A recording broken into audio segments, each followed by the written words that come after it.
very much, Michelle. Hello, everybody. Thank you for the introduction as well. And hopefully you're fine. I'm going to have the pleasure today to give you this webinar again, like every Thursday we do. And today, yes, our topic will be warehouse management. With Business Central, NAV functionality also is more or less related, is for those of you who actually work with NAV, we're about to see actually how do we actually work with warehousing, but with the flavor of Business Central. Why? Because now we're going to have a full range of different functionalities that is going to help you. And with the enterprise and inventory management, we're going to have different flavors working in the warehouse, which I'm going to be showing them to you. And then we are just starting now. We are going to go directly to our Business Central environment. This is Business Central, the client in the cloud, and on premises, the installation now, talking about the client we see today, we're going to be a WMS warehouse clerk. As you can see, I'm just working within a browser, and this is a Firefox actually. This could be Edge, this could be a Chrome, or any type of browser of your preference. The idea is that you are going to be able to open this client containing all the important information for the warehouse people. For instance, my activities will be outbound, inbound transactions, internal, and tasks. Generally speaking, we have everything here that the warehouse clerk uses. Today, the idea is that in a tablet, this client could be opened. You are not attached to a desktop anymore. And well, you can imagine now the possibilities. Also, when we talk about Business Central specifically, we normally work in a seamless integration with other applications. What type of applications actually do we manage? Well, we have Business Central. We now have applications for barcodes. We also have applications for InsightWorks is a company that actually does handhelds, and Power BI as another example, which I'm going to show you now. The Power BI function, just to show you here, is as well another third-party software connected seamlessly with Business Central, handling my operations. Here I have a layout of my warehouse that I will be showing you today, and is everything connected in real time, right? So this layout will be shown in my inventory, in my areas, and everything that we will be working today. Everything is integrated without having to use any programmer. That's the advantage of using in the cloud technology, because everybody now is without affecting the actual code of your Business Central architecture. Then everybody, all this type of third-party software by themselves prepare their own integrations with our core Business Central environment. So basically, I'm telling you this because now this is the new perspective of working, right? And especially with warehousing, because here is very, very important to use a lot of these functionalities. And here, coming back to Business Central, I'm going to start explaining you how you could implement warehousing from the very basic stuff that you might be used, where we actually talking about now warehousing. We might only implement a warehouse that is just like a black box. You don't have bins, you don't have areas, you don't have anything, right? Neither capacities or that sort of activities that we sometimes implement. But we're going to go from the basics to the most complicated or sophisticated part of warehousing, where you actually have capacities. You actually use business artificial intelligence actually on your side now to help you replenishment inventory. So I'm going to show you. I want to give you not only that part, the actual flow will be shown.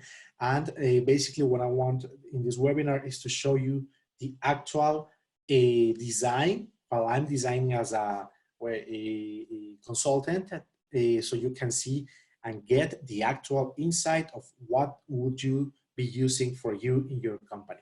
Let's begin then.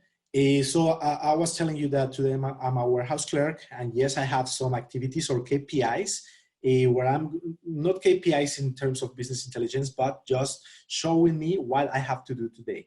Today is everything is zero. I'm opening my warehouse. I wanted to start from scratch. And if I show you my layout also for my warehouses that I will be using, I might have different activities. If I just start from the general overview designing a warehouse, I would need to understand what you have in terms of the type of products you actually work with. So you have a reception area, correct? Then you have a bulk area or stocking area. Some of you might have assembly or production and quality control. But nevertheless, you at least have a reception and shipping area at the end of the or a warehouse or according to your specific layout. And we have a cross-docking activity and a picking area. Let me explain you. All of these could be used to generate a layout for you if you want it. Or this could be just basic, like all of these areas doesn't exist, and this is just a black box where you just put inventory because you want to have some reports, right? I'm gonna go back again within this map. I just wanted to show you that we have the different type of areas, right? And now when I start reviewing allocation, this is where we actually start creating your warehouses. Of course, this is a multi-site environment when I have different type of warehouses. I have, in this case, East, main warehouse, West, and other type of warehouses, outsourced logistics and own logistics, because we also control your inventory that is in transit on a general way, right? And we have reports to show where is everything. Now, the first concept of understanding this is that you have very specific design properties whenever we work with warehousing. Let's start from the very beginning. Whenever you start purchasing, and then you can create the first activity for your inventory management when you receive, right? In Business Central, you could actually receive in the same purchase order and in every dynamic product. Then we could create, if you wanted, a separation between the purchase activities or the purchasing document and have a second document to actually receive the inventory. Why? Because the warehouse clerk, or today Noé, I don't know anything about vendors. I don't know anything about taxes, which is information that comes normally in every purchase order and so on. There's a lot of information. I just want to see quantities, right? And the, of course, unit of measures and the type of items. And then I will be creating this type of a require receive activity. If I actually come and start checking these boxes, right? This means that Business Central will be understanding that I require a separation between the purchase order and the reception. So that's why we set up a require receive process. So in this type of a design procedure, we have some other type of processes that will be important for you. Require shipment will be more or less the same. We have another document where we receive separated from a sales order, right? Just for you to understand the general way we actually just design. Now, we have putaways. Once you receive, you need to put everything in a specific shelf, right? Then this is actually all of this that we are actually using a picking, being mandatory, and direct put away. Just for you to know, we have in Business Central the possibility to actually have a help from the system to tell us what to do, where to put our items, right? And this will be automatic processes. So Business Central is going to help you to make some internal logistics. So that's why we actually use this. And of course, we have another activity that we use, cross-docking. Before going to the actual examples, I just wanted to show you this because some of you might not be related with the words, but cross-docking will be when you actually do not stock your inventory because you have urgency to actually ship, or maybe your customer is actually just taking the products in the shipment area more or less, or we could create just the cross-docking activity. So you purchase and without stocking, just immediately fulfill your demand. So basically that's it. Okay, so we have different type of activities, right? And I'm gonna go then with the actual process of designing. We have two other type of configurations where we actually start working with the following. As you saw in my layout, I have zones. Now, here is where I actually work with the zones. Let me go with a warehouse that actually have different zones. Okay, this could be also, this is all of that we are going to be showing is like a puzzle. You can adapt any type of component that you will be requiring in your warehouses. As an example, I have different type of zones that I can create, that we can create in Business Central. So for instance, we have a shipping area, a reception area, right? And all of the different zones that we could have. If you make production, we need to create a production zone. If you have a quality, okay, let's just create it. And that way, we are going to be handling inventory not only in a warehouse, but now internally in different areas. This is actually now WMS, when we work with zones. And of course, every zone must have a bin. So if I, for instance, go to the picking zone, I might see now that I have different type of bins that I can dedicate if I wanted to the specific type of products that you might have. All right, so in this case, I have 9 picking bins, and here my bins actually have different type or handle different automotive products in my example. Why I'm showing you this? Because also, if you want, we could generate maximum queue batch setups, so you can tell the system how many, let's say, square meters, square feet, or inches. What is the queue batch that you can handle, right? Just showing you the different components in the beginning, just for you to know what we have, right? So once we know that we can generate bins, and this is the most the setup that we actually use when we are actually very organized, right? So you know what components in a general way we can have in a warehouse, and then just start. Let's begin with a process, with the actual process of warehousing, for you to actually understand the insights of what we could design for you. Of course, here we could have replenishment, internal replenishment. You could work manually or with automated engines that are going to help you. All right, but instead of just saying it, let's just start with the first transaction. I'm going to start after my general explanation now with more specific ideas of warehousing. The first one and the most common is when I actually just work and create a general purchase order when I actually going to be receiving my inventory in the actual purchase. Let's start with it. This is a general purchase order. I know that I will be a warehousing clerk today, but because the demo requires to input inventory and to show the basic inventory process, I'm also will be purchasing, right?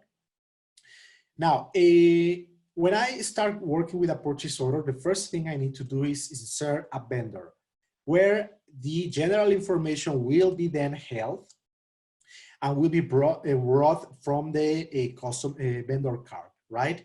Now, also we work with geographical areas, because it depends if you want to then, while you purchase, work with the timing that when the warehouse is going to be receiving the items. Let's make an example, and then you receive with very basic warehousing activities. So from that example, we are going to go to the more complex type of transactions. Okay, I'm just going to select a random item. I'm going to be working today with automotive automotive items because I will be also generating some internal activities in my warehouses examples, right? And such as assembly and replenishment at the end of this webinar, just for you to take the insights.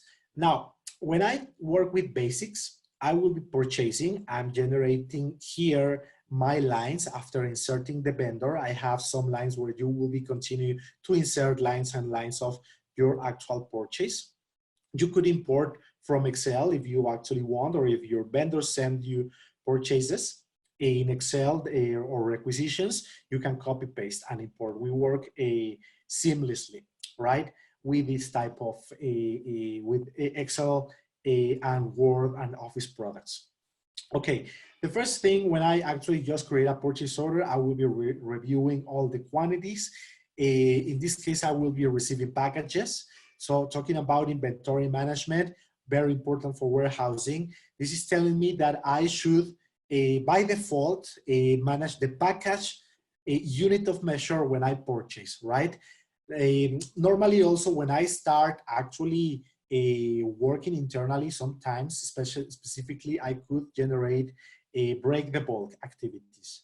So let's begin. Here, the idea is that I will be sending, let me see, I forgot to tell you about the location. The location that I will be using is the East location. This could be, of course, the name of your own warehouse.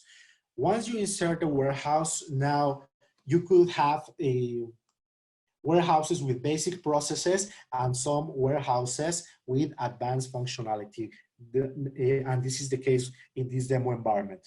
Then I have then the quantity, which is 20. I'm purchasing today 20, which I'm going to be also receiving. And the idea is that you need to work with the planned receipt date. Okay, also we have the expected receipt date. These type of dates are managed, are going to be helping me to know where am I going to be working with my inventory, where am I going to be receiving, right? So for me, let me just actually go back and work with today, which is the 5th of March. Okay, so whenever I start working, I need to generate the actual date where I will be receiving.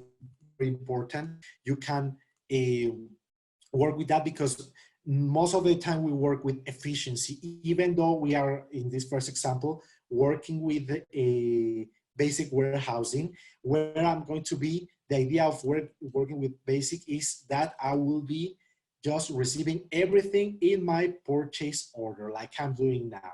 So even the warehouse clerk is going to be opening this, right? And is going to review the quantity that he's going to be receiving and the quantity invoiced. So here is, I ordered 20, and in my purchase order, I see the quantity to receive. Of course, you can generate partial receipts, like in this case, if I was ordering 20, I will be now handling 10 in my first a reception.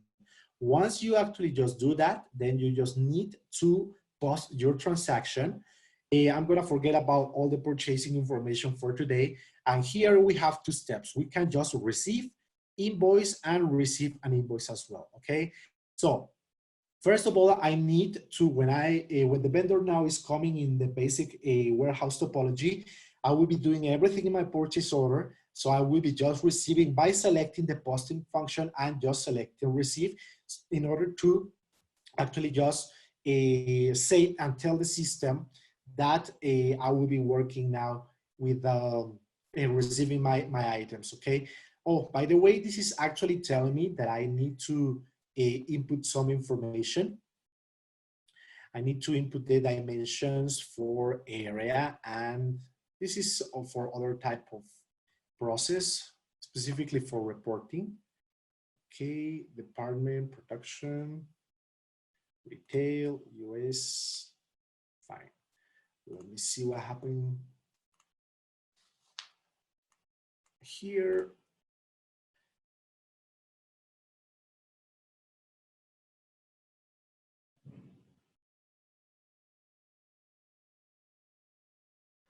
Okay, I have a combination, dimension combination. Just one cell that I just need to get rid of.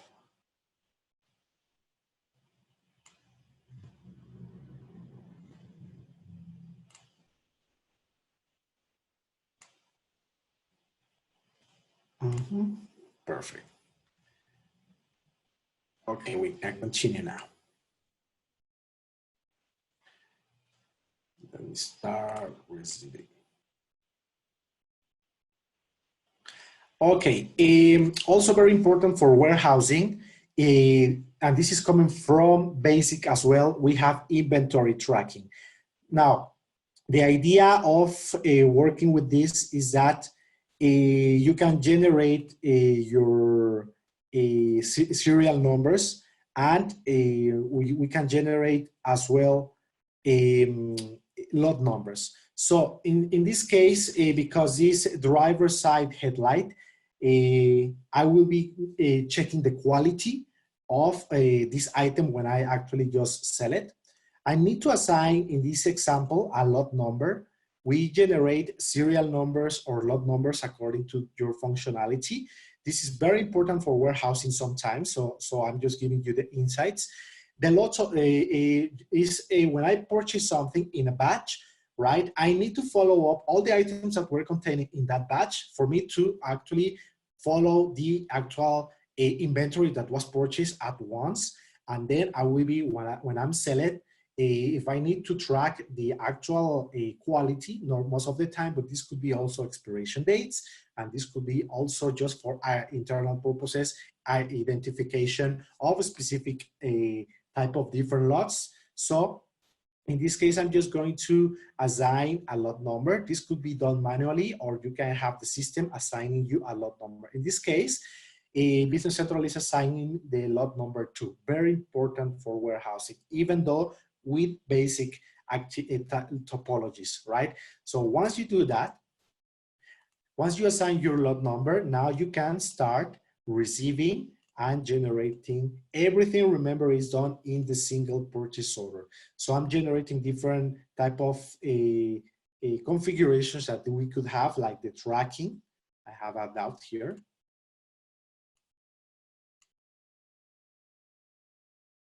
Oh, I have a question here about expiration dates. Let me just reopen my lot. Very good. Okay, every time we actually work with item tracking, this is very good with some specific features like expirations. When we actually work with the,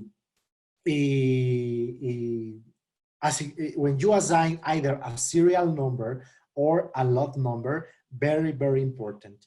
If you want to use expiration dates, your serial number or your lot number specifically, and actually if you work with handhelds, all of this needs to be inputted, even in basic warehousing, right?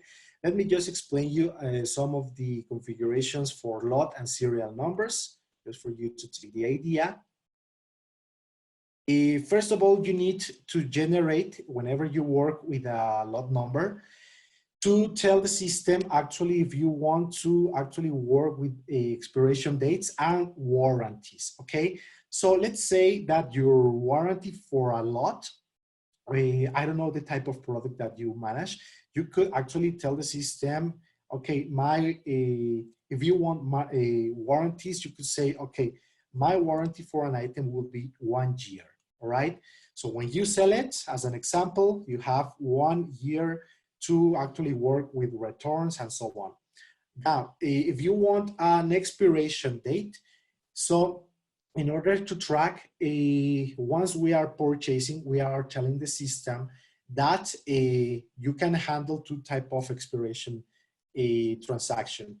First of all, required expiration date is telling you, okay, before you receive, input the actual date for the expiration, and strict expiration date means that you are not going to receive any item at all if you actually do not input the expiration date for the item when you are actually receiving it.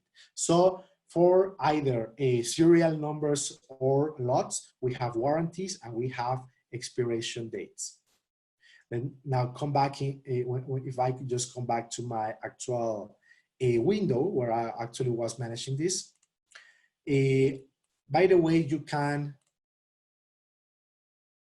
customize your window. I need to customize it to include some expiration dates fields.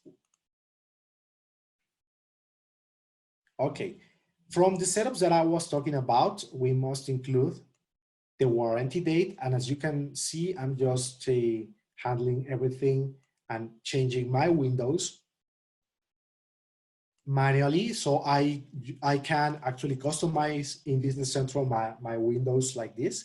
And here in the expiration field date that I have just included, you would be then actually setting up the actual expiration date for your item. Also the warranty date, so it depends.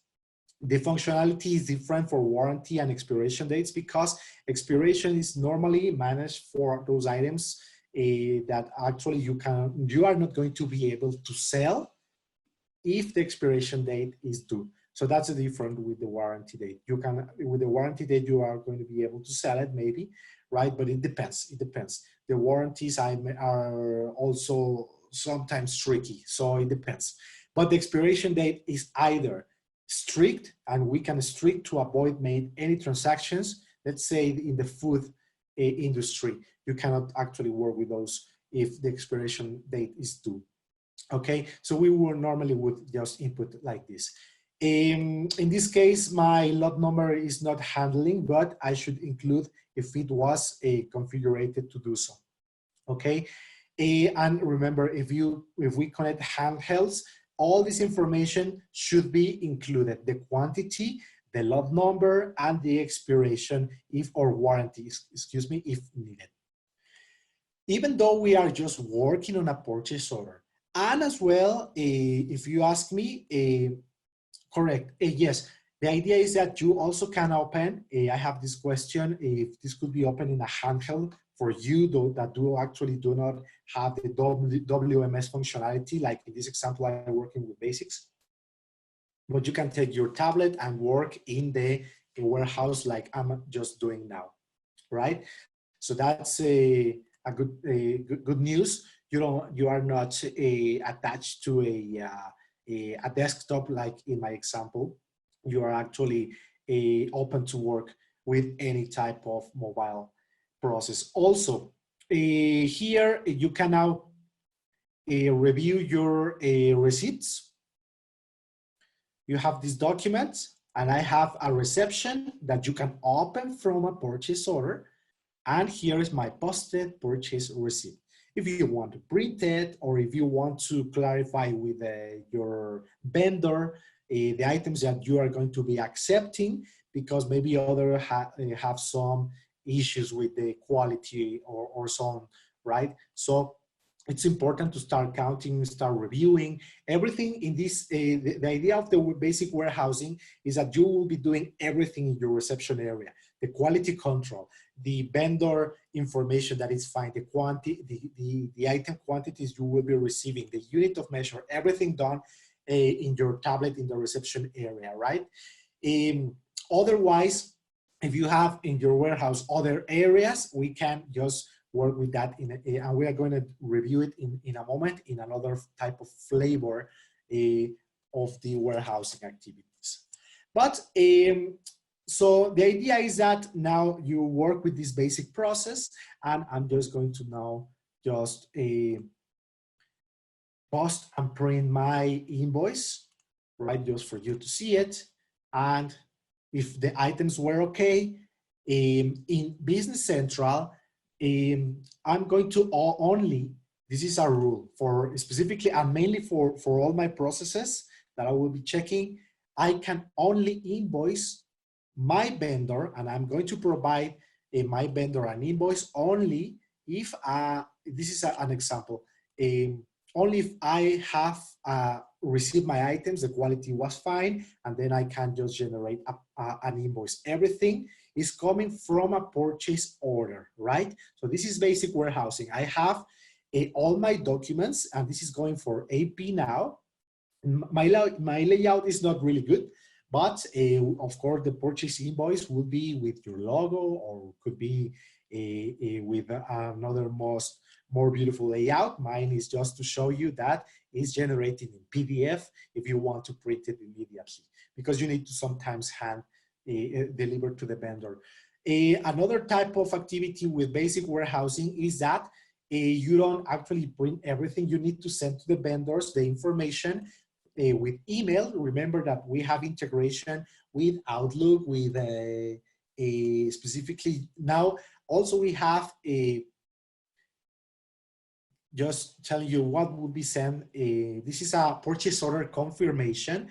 Everything that I will be purchased will be sent to this Auto Parts International vendor, right? And I'm telling that I will be requiring 20. Okay, so this is what the vendor has, but here in my reception or warehousing, I only receive 10. If I want to receive more, then I would need to just update another quantity. Maybe the vendor came with another a truck or this type of partial receipts that are actually held. So in my purchase order, everything done in my purchase order, I handling my invoices, I handling my reception, my tracking functionality with lots and serials and everything. By the way, you can have request approval, all right? In terms of whenever you work with purchases, you might sometimes actually want to work with approval workflows. So that's it. This is basic warehousing. This is just an example. Oh, it's telling me that my invoice already exists, because we also keep track of the different invoices that we generate to the vendor. So in order to generate, because I generated in this example, two receptions, each 10, I need to actually generate 2 different invoices as well.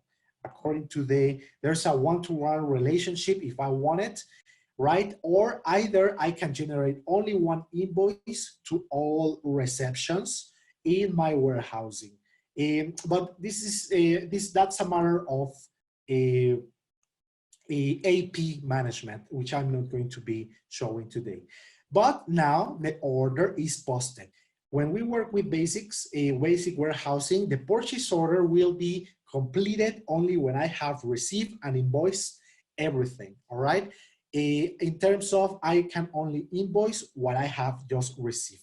If I don't want to receive, maybe because the items were not correct, I just need to, we have batches where in Business Centrals, we can say to the system, I'm not gonna work with the entire process. I'm not going to receive the entire items, and we just delete the purchase order manually for you, right? But in this case, I have just received everything and I have just posted. I don't know if you have any doubt about basic warehousing. It's quite easy. Just everything. The idea is that I want to give is that everything is in the purchase order. Now I have another question.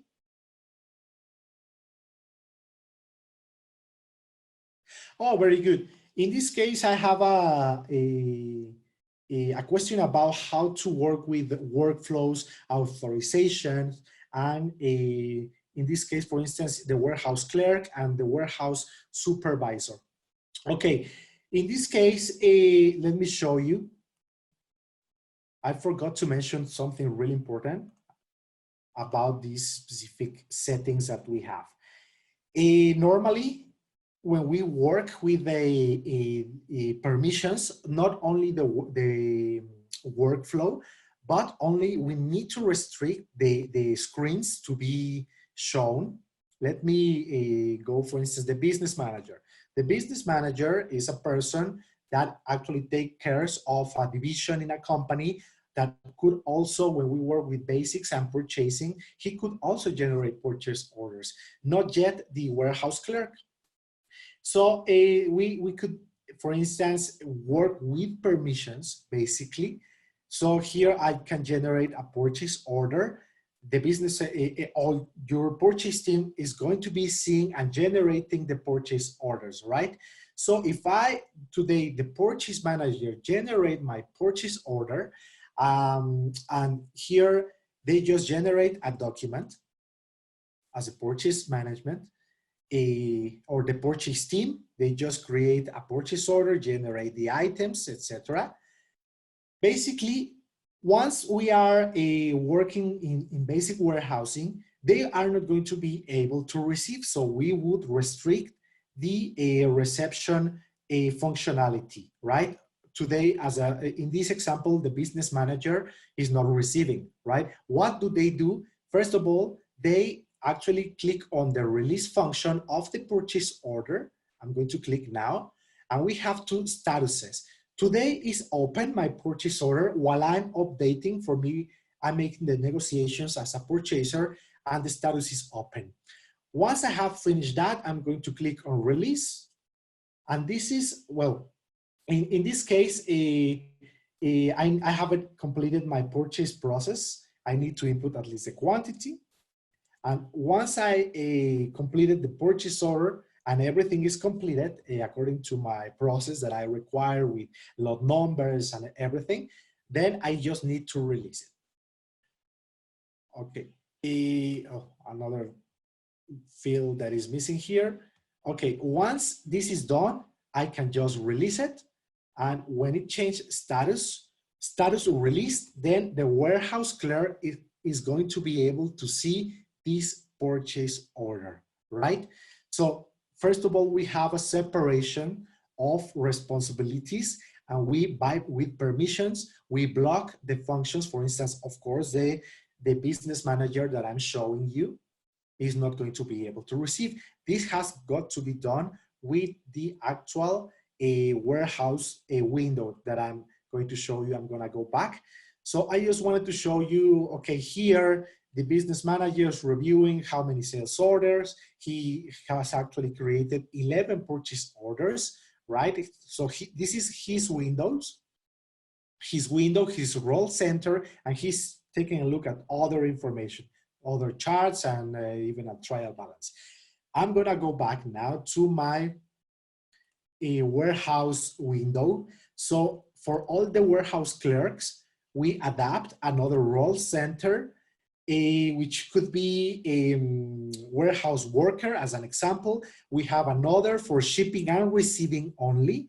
So these people will be only working with shipping and receiving type of processes, and shipping and receiving with warehouse management system, or WMS, right? So I'm gonna go back to the warehouse window to now show where my documents are.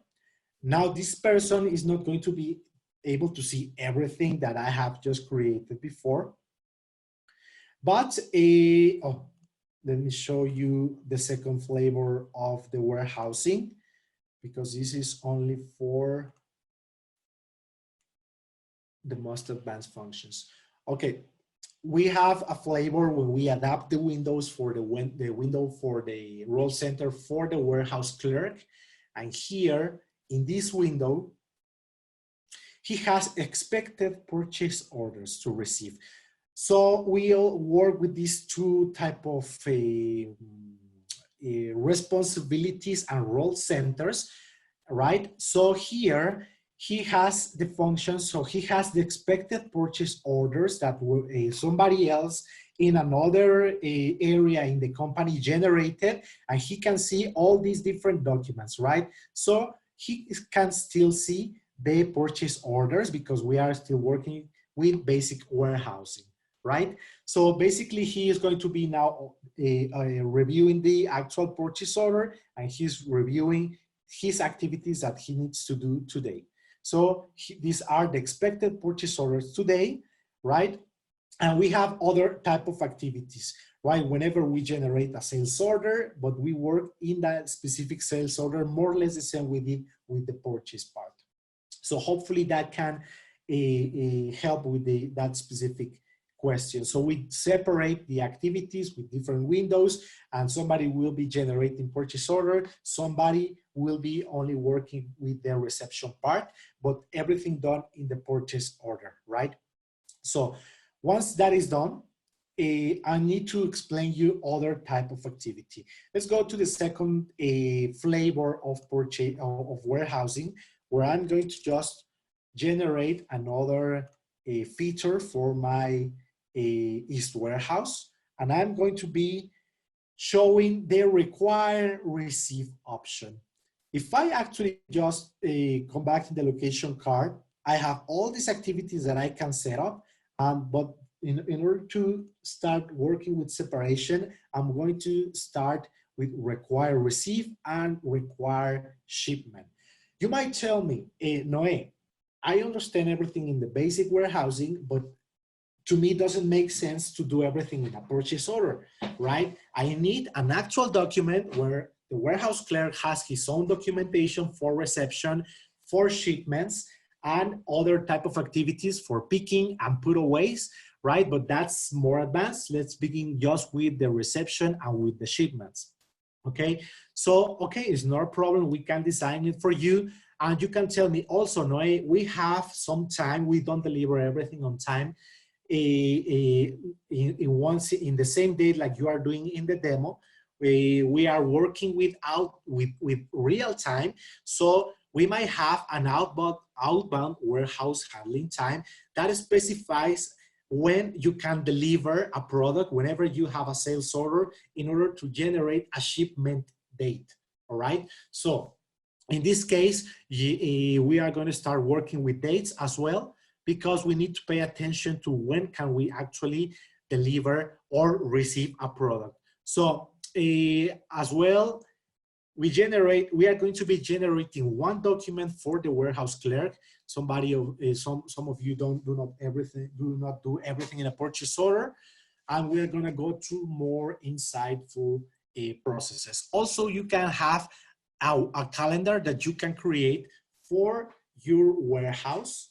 Every warehouse, it depends on the geographical area, based calendar, and work with some specific calendarization where you actually are going to set up these specific dates where your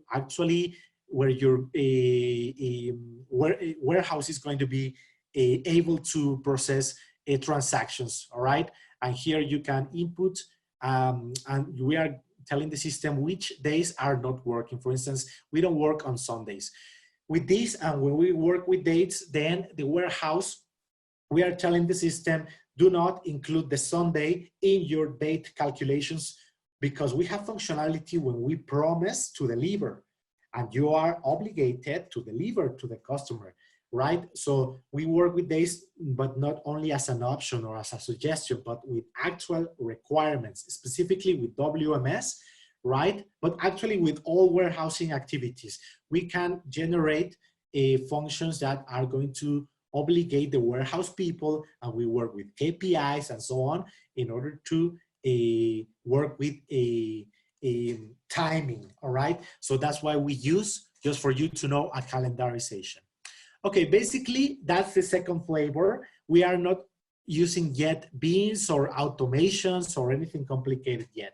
But you might tell me, Noé, somebody will be using purchase order. Don't touch my purchase orders, because somebody is taking a lot of care with a unit costs, with budget, so don't even change the amount accidentally. So we are going to be working now, and I'm going to show you how this is done.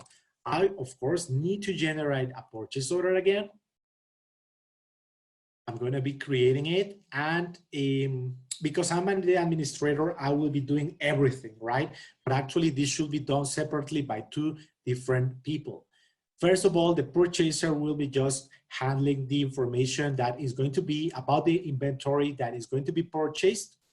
And then I'm going to include another item, right? And let me just select the warehouse that I just set up. And I'm going to be purchasing again 10, just to show, okay? Talking about another type of details for warehousing, you can generate a shipping and payment information when you purchase, right? And here, the ship to address, you might have different type of warehouses. in your company. So you may decide to include any warehouse from your list, right? And here I'm just saying, okay, from all the warehouses that I have, I need to receive my items in one specific warehouse, all right? So now going to more complicated stuff. And here, the idea is that in this warehouse, I need and I require 1 day to process my reception. It's not done everything immediately. Also, your vendor might tell you the days that he requires in order for you to receive the item, right? Very, very, very important. And that is done here in the vendor card. You might say, okay, this is not exactly only warehousing, this is inventory management. Exactly, and the answer is yes. We actually, and we need to understand the inventory management when we work with warehousing. But very important for the reception, this vendor is going to be able to deliver in 1 day. If you want to work with this promising and dates functionality, you need to input times for your warehouse, time for your vendors as well. So we require 2 days in this example now to receive my items. So hopefully that's easy. That's why I'm just using 1 day to make it very, very easy to be understood, right? So let's say that, let me give you an insight about the dates just for you to, I'm going to change the date for today. Basically, that's it. This is asking me about changing some dates. And what about if I tell my, and I need to tell my vendor, I need to receive my item,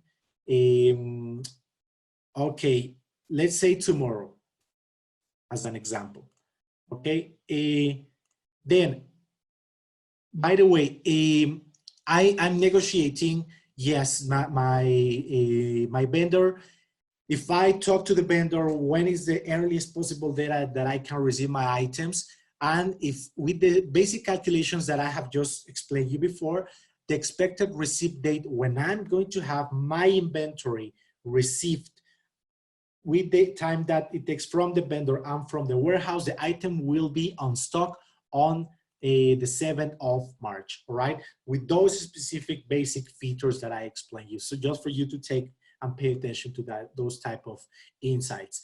Now, just basically, if I try to post and I try to receive everything in my purchase order,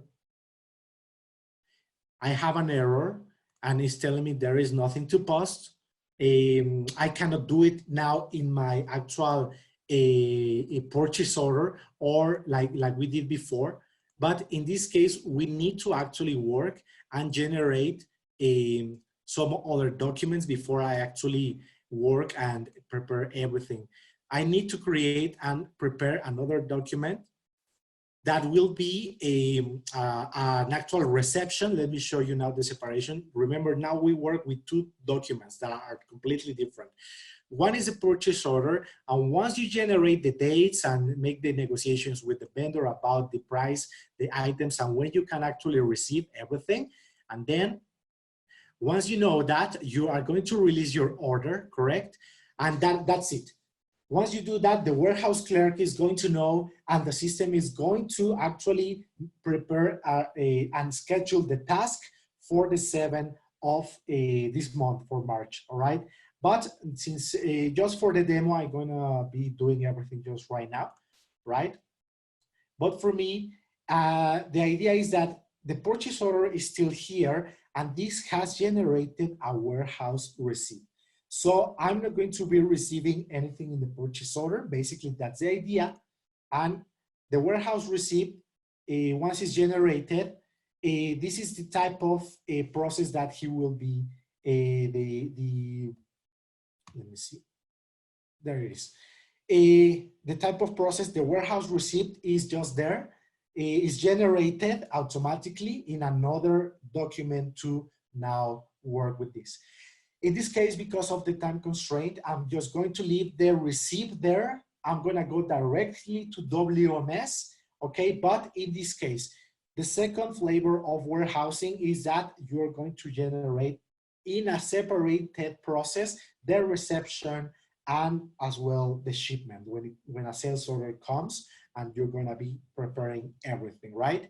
So hopefully that's for now easy to understand. We are the basic thing is that we are not going to do anything about inventory in my purchase order anymore. Purchasing is only for purchasing, but if you want to make the reception, we have another document like this.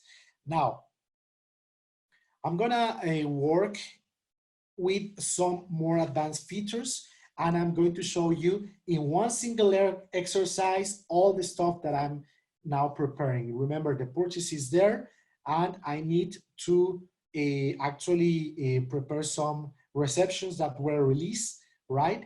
And let me just go and add another feature.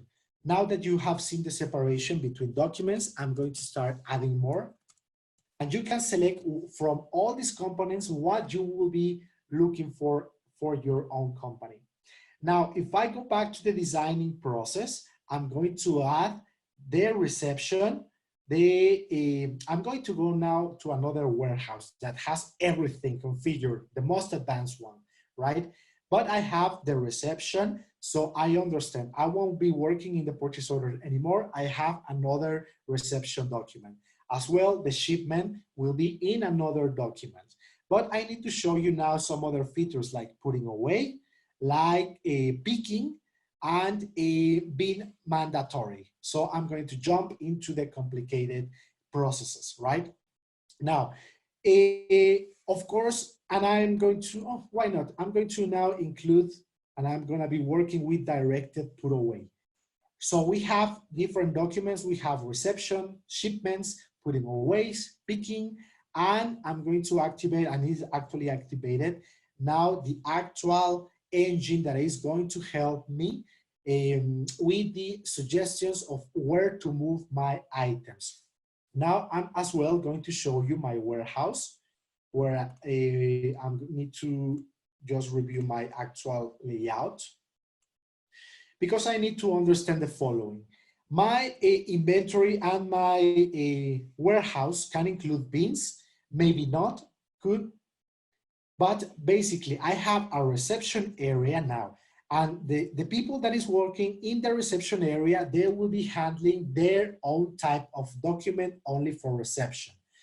The put away process is when we work and I have another bulk area that has different bins, right?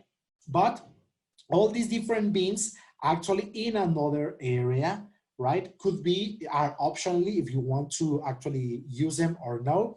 But in first place, the idea of picking is moving from the reception area to my bulk area, my items, and accommodating everything in your bins, right? So putting away the items is taking the item from the reception area once I have received them, and then I'm going to be moving to any area or any bin the items that I have received. Because I either need to assembly, need to just stock them in the warehouse, and they will be there for many days or even weeks. And then I will be selecting whenever I have a sales order, I'm going to do now a complete process. The shipping area will be handled if you want it. If you use it in your warehouse, whenever I receive a sales order, I'm going to do the following. I'm going to purchase, I'm going to receive, I'm going to put away.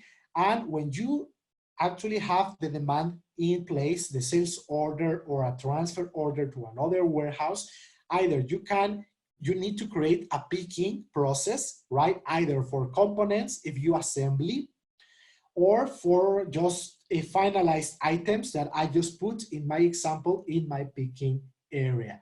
Tell me what you want to manage in your warehouse, and we are going to configure a layout for you. Okay, so I have a picking area and a shipping area. So here in the shipping area, I have all my trucks, maybe special equipment if you want, all right? And in my picking area, I have finished products. So now in my business intelligence, Power BI is connected online to my warehouse process. And if I want to receive, for instance, if I want to see how many items do I have in the picking bin number 1, okay, I have a HUD panel and the item ID is auto 005. And here I have 50 pieces, all right? Also by quantities and an item category, you can see here how many items you have in your warehouse. I actually emptied my warehouse so you can see the actual process. But you could, I don't know, take a look how many body parts I have and how many engine fuel do I have, how many items and where they are currently, all right? So either if you want to manage bins and all this area, tell us how is your layout and we can generate all BI like in this example for you to immediately get rid of your information, know where your items are, look by item group or looking by the bin, or here I have the distribution of my warehouse. Majority of my items are in the pick number 1, in the picking bin number 1. And you can see how it's distributed here in this simple chart, all right? So that's very, very useful in this type of example. Now you know my warehouse layout. Now you know my areas. I have bins and I have just a few items here that I have. And you can see now that, just by taking a look of the business intelligence layouts, we can generate any type of report that you want, that you tell us, that we can just, that it can be useful for you when it comes to warehousing.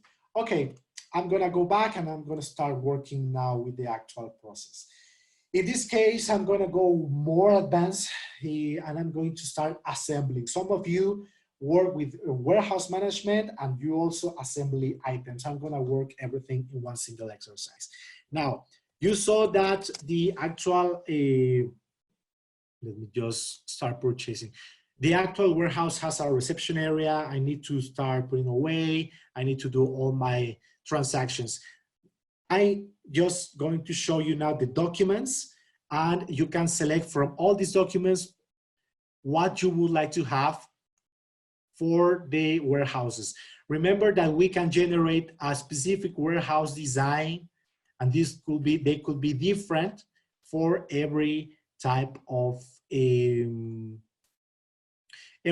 warehouse. They don't, we can have a different layout for every warehouse in your company. Some of them can be a WMS, some of them maybe not, right? And so on. But today, the idea I'm going to be I'm going to buy purchasing engine. This is rebuild kit. Why? The rebuild type of item, once again, before going to warehousing, let's start showing just basic functionality of inventory management, have some different components. Better, I'm gonna change my item to more complicated one. This will be better, correct. Okay, if I take a look at my items, this is going to explain everything that we're going to be doing in my warehouse. Very important for warehousing as well. If I want to design kits, you have seen how I just receive items, but we might have another type of items, very important to manage whenever you work. I'm showing you the Monroe shock conversion kit. This is something that I actually assembly. You can see that I have different type of, in this picture, components, right? And I'm going to show you the bill of materials. I'm not going to go in depth with this explanation with bill of materials. That's more for assembly, and we're going to have an explanation for that in a further webinar. But my Monroe shock conversion kit requires a shock absorber,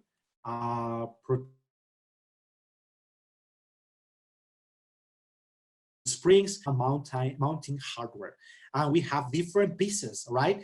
Either you can assemble that in your warehouse, or if you want, we have what we call kitting functionality. You sell in your point of sale or whatever, and you assemble your items in a package only when you sell, okay? So it's according to your requirements. But I was just, I need to show this item because it has more complexity. In order for me to pick, to put everything in different bins and so on. So that's more helpful for me for now, for this exercise. So once you generate this part, we also tell the system what do we do with our process. Also in relation with warehousing, we have replenishment system where you can tell how you replenish your items. I'm going to show you at the end of this webinar a little about replenishing. We can purchase, we can produce, or we can assemble your items. Everything done in the warehouse layout, all right, that we do. When we actually assembly, if we want, we can make to stock. This means that you assembly in your warehouse and you have a finished product. Voila.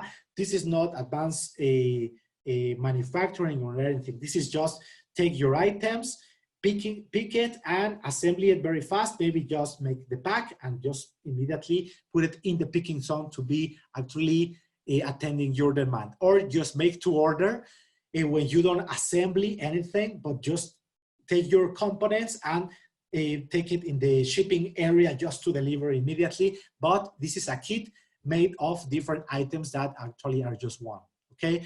Also for planning, in combination with your warehouses, you might require that you have some policies for replenishment. Fixed maximum order lot for lot. What this means, just in a general way, maximum quantity is the quantity that you can handle in your warehouse. In this case, maximum inventory is 10, okay? Maximum inventory is because this item is sold oftenly, so I need to always have stock. That's why I would use maximum quantity. Fixed reorder quantity works with reorder point, and some items you say, okay, I don't sell this item oftenly, but at least I need to have reorder a few items at least, all right? Just to be sure, when we work with WMS and replenishment, work with maximum, with minimums, and we have also Cortana to help you with those type of business intelligence features. Order and lot for lot are most of the time used whenever you have purchase and sales and demand, and you want to work with your actual combination of demand and supply processes. And then with warehousing, the activities will be handled reviewing the actual demand, not only your levels of inventory that you normally want, but also the demand coming from sales order. All right, just as an example. Also, by the way, if I take a look, we have the setup of the serial number, in this case, for this item. In this case, this is not a lot numbers, this is now serialized item, all right? So let's go. We have a time constraint now, I know. So I'm going to now work with the kit. This is the most complicated that is going to help me to show everything. And okay, that's it. Whenever we work with this type of items, either another type of feature that is important for a warehousing, you can explode the BOM. So all the components will be just requested to this vendor when I'm just purchasing. And this is very important because you might have different areas for all these type of items that you purchase, all right? So just for you to know, now warehousing is going to help me to tell me where should I put everything. Okay, so in the purchase order, I just we break the bulk and all my components for the Monroe shock conversion item is here. I have some shock absorbers, recoil springs, mounting hardware to purchase, and I have 20, 20, 10, and 5, all right? So basically, that's it. This is what I'm going to be purchasing. I have inventory tracking, I have bill of materials, what else? Well, basically that's it, okay? and I'm now going to be releasing this purchase order. Let me see if my, okay, that's fine. If I'm just release this document, okay, the status is now released, all right? Somebody else did it in another department. They are checking the assemblies, they are checking the components and the actual purchase order. I'm gonna go back and I'm the warehouse clerk again. And today I'm working with more advanced features of WMS with a, like I have shown you. Let me show you another screen just to complete this transaction.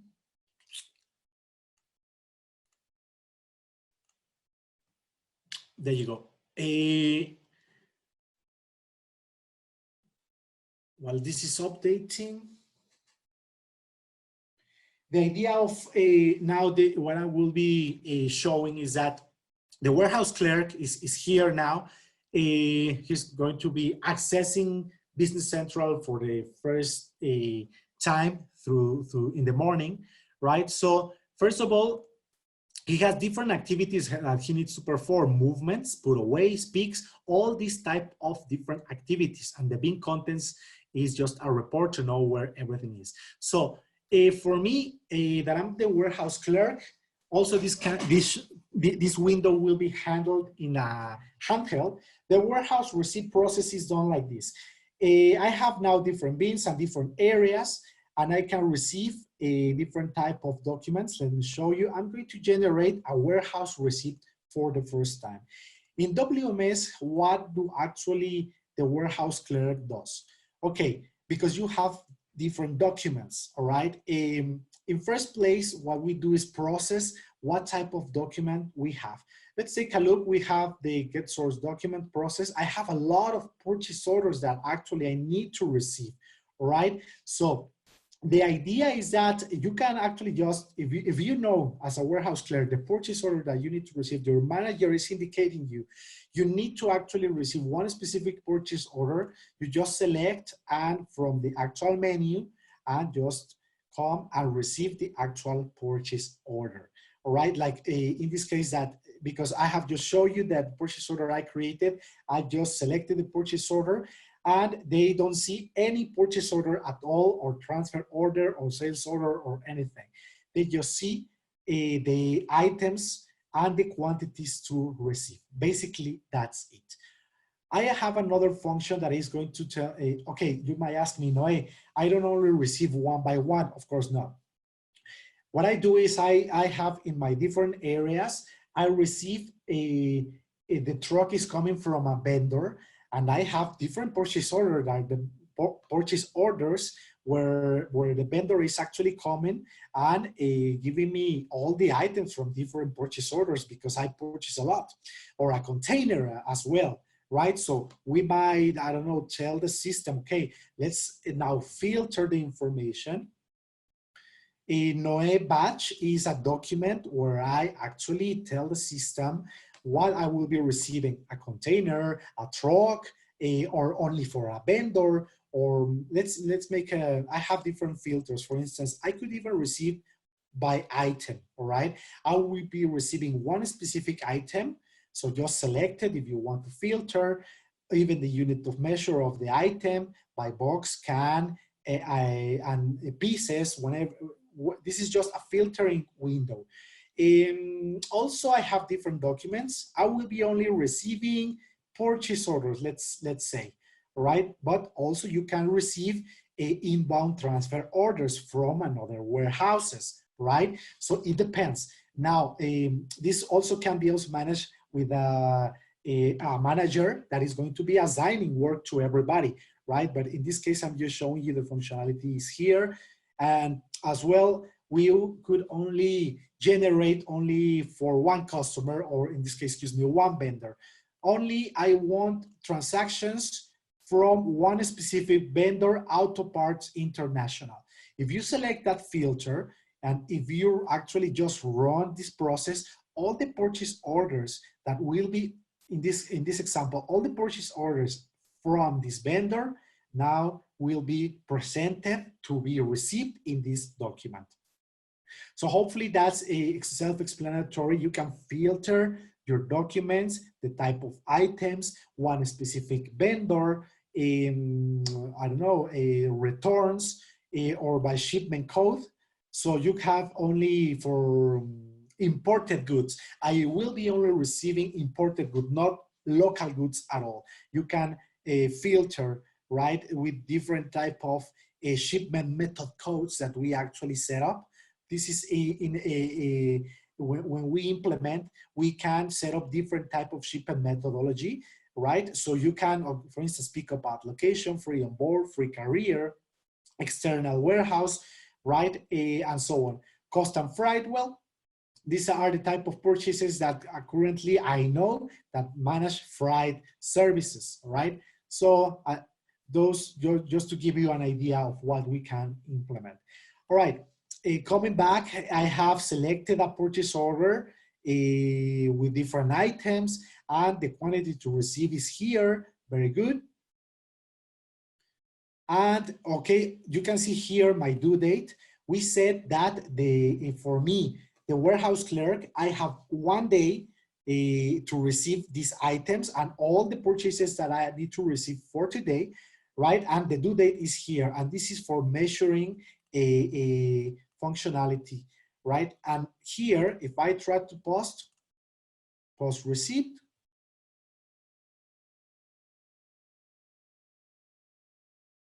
okay, I have generated a put away activity, all right? So now my inventory is in my reception area, all right? Rec 001. Here are my items, just to give you an insight of the first step, all right? Now let's go and open the put away that was created. This is the second activity that we do. Let me show you some things about the put away. This is another document that the actual warehouse clerk sees. And this is actually, if you want to work with handhelds, very, very important. All these lines will be transferred for your handhelds. And in this example, I have a picking activity, a put away activity, excuse me, where I need to take, if I take a look at this first line, I need to take the shock absorber item from the receiving zone. And if you want, you can handle bin codes as well, right? The receiving a code and take 20. And what should I do then? Place it in the production or any other area. I'm going to change it manually for you to see.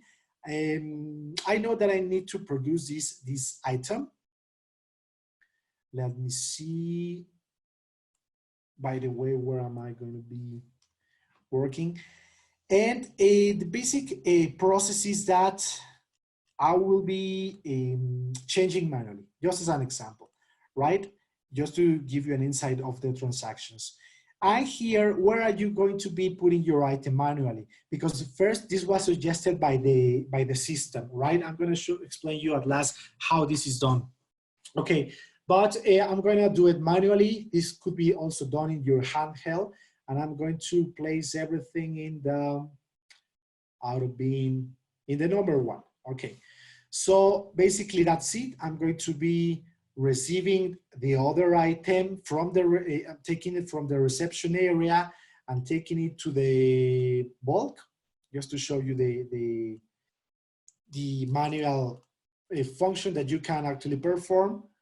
And here, the bulk, okay, bulk 9, it's fine. I'm the bulk 8. All right, everything I'm going to be placing my items in the stocking or bulk zone, right? And if you want, we can handle as well bin codes to be very, very specific. But I need to explain you here. If you want to work with bin codes, you really need to be really, really organized in your timing with your warehouse clerk, with your layout of the warehouse definition, and overall with the inventory management process, all right? So that I'm clarifying that because it's very, very important to actually do so. Otherwise, WMS, and I have seen it before, is going to fail and it's going to hurt, right? Because your inventory management process should go back to the basics, from the do everything in a single purchase order, which is something we actually do not want. It's really painful, it's costly, and it's inefficient. So before coming to WMS, you need to do some adjustments to your warehouse activities, work with standardized zones at least, and at last, we will be working with bins when you are really organized, right? Okay, so you saw how the put away process is, and that's it. So if I take a look at my bin contents report, not in BI, just in the in the actual report that I have in Business Central, I have some components that I have in my bulk area, right? Here I have the component, I have 20 pieces of the actual assembly that I wanted. And here you can start filtering any type of a zone that you want, or by bin, in this case, I just filter. Let's take a look at the items that I have on a zone that I call just bulk. And you can see here all the items that I have, all right? So I have basically my components, the item number is here, the zone code, the location, the bin, and well, the quantities that are currently there, all right? So that will be then just traveling to my BI layout, and I can see everything there or here according to your necessities, however you want. And that's important because we need to start following now all these type of transactions all over the system. What should I do here? Then I have all these type of reports. And you know now what is a reception, a purchase order, and now you saw the put away where I actually just generate all my functions for accommodating my items internally in my internal zones in my warehouse. All right, I know that some of you actually just handle inventory and just not only, you know now where my items are, but I have some other inventory transactions that are important for you to know whenever you work with a warehousing as well. And these are the assembly orders, all right? An assembly order, and we have the process that we manage normally where we actually just, let me just generate one assembly order as an example. Just take 1 minute, and I want to assemble the Monroe shock converter, and just one.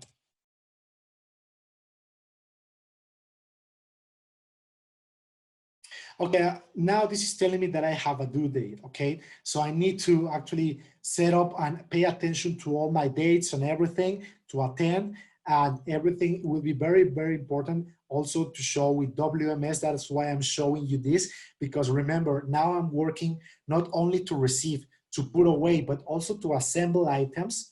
In this case, I need to assemble my item before I sell it, in this example, right? So basically that's it. And here I have all the components, and I have a location code, WMS ENG, my items, very, very important. I have an area, and I can dedicate one area to make assemblies if you have it. Assemblies or other type of items. Let me explain you.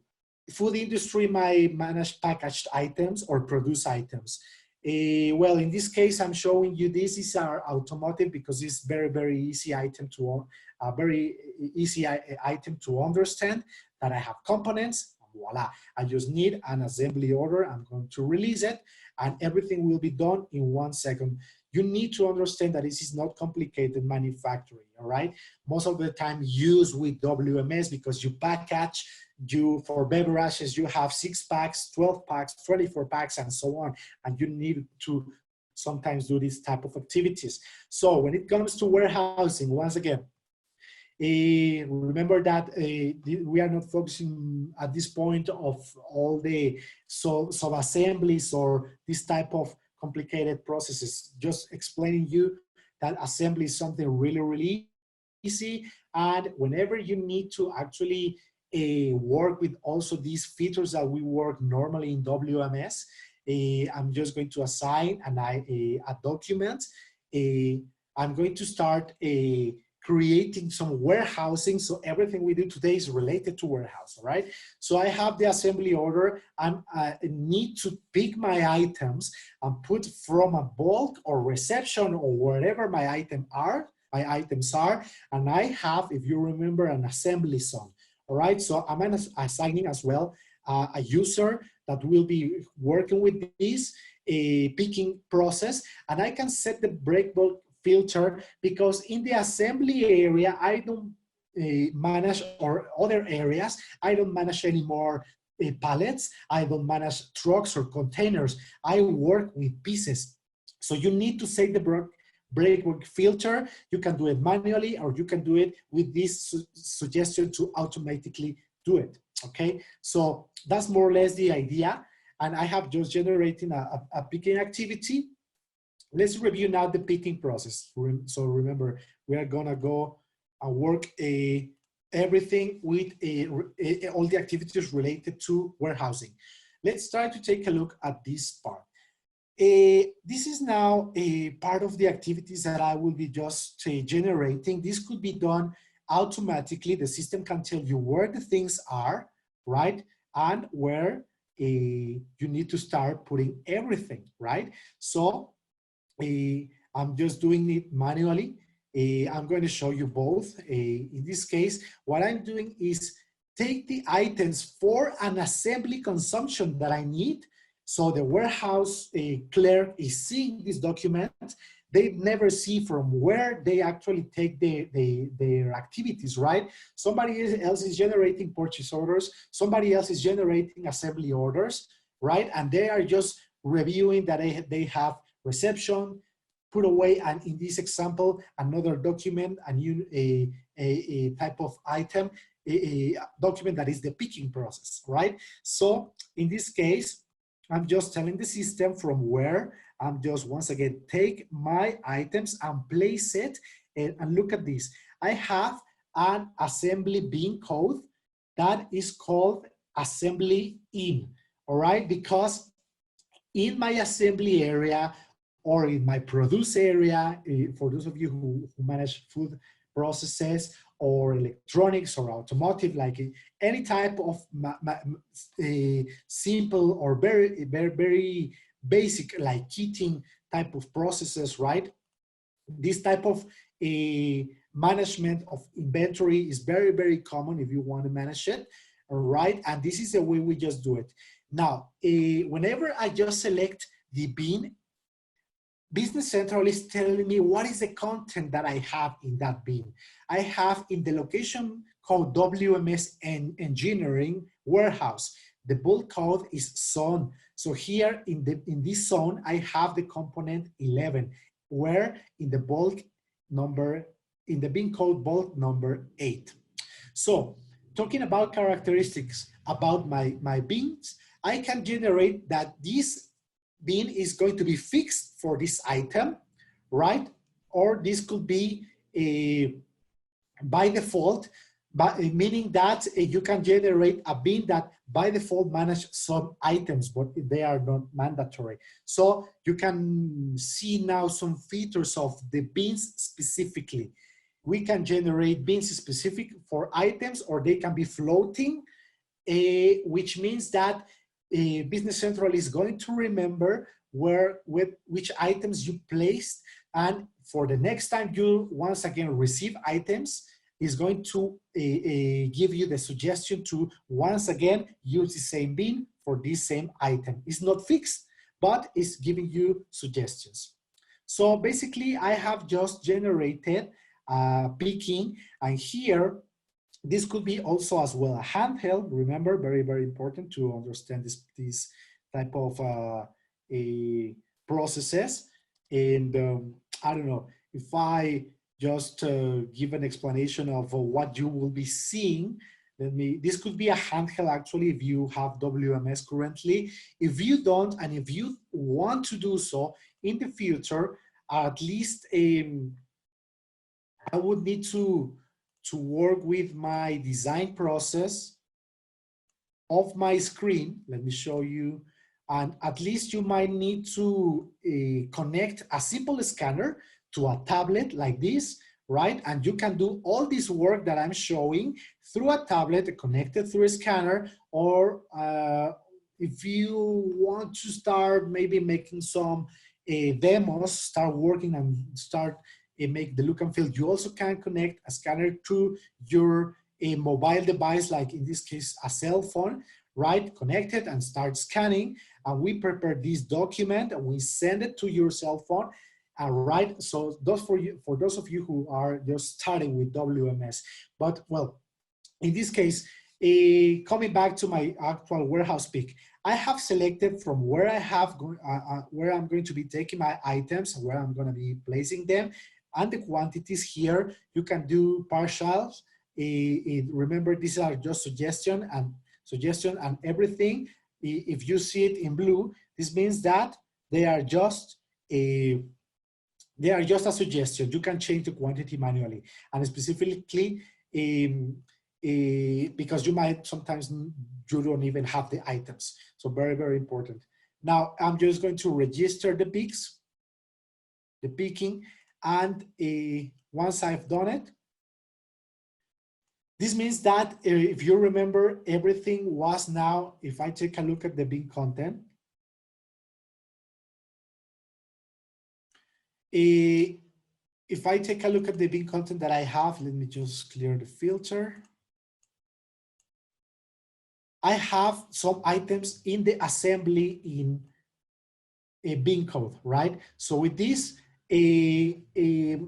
I have areas dedicated to start with the components or with the recipe ingredients that I will be putting in a specific bin, right? And then I'm gonna just come back to the assembly order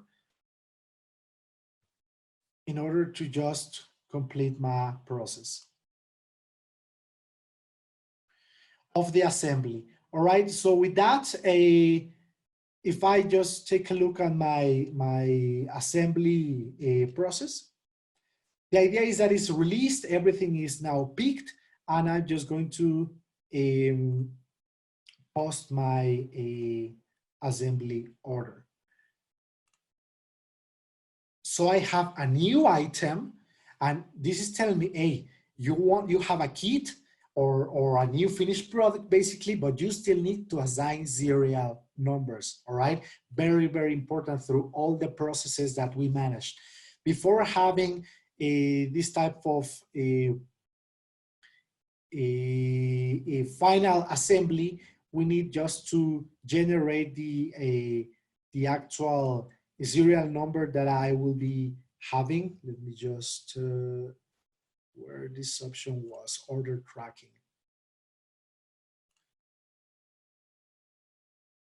So I need to generate my serial numbers. Let me just include it. Where is it? General item tracking lines. Okay, in this case, I'm talking about a serial number. A lot number is normally when we have a batch that is moving through different bins or zones, but all my items belong to one single lot. But when it comes to serial numbers, what we are actually doing is we generate a serial number that is attached only to that item. In this case, the assembly item that I have, right, contains, and I can print it, the serial number XYZ002. When it comes to tracking codes, we can generate these processes. We can generate the serial number manually, as you can see, it's editable, or we generate it from the system if you actually want to have a real good control with items and serial numbers that are automated, so you don't have issues when it comes to serializing your items. Very, very important. So this is telling me that I have a quantity, and here I can see that I have identified one item with one serial number, and if I see the undefined column is currently blank in this area, telling me that I don't have any items unidentified. Unidentified means that I'm identifying my items and they need a serial number basically. So with that, I know I'm just going to just finalize my assembly process. Remember, it's not focusing currently on assembly, but the actual picking process, the serialized item that I currently have, and this type of features that are related to warehousing, right? Very, very important. So let me see.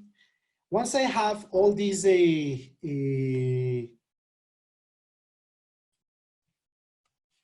me just go to, okay.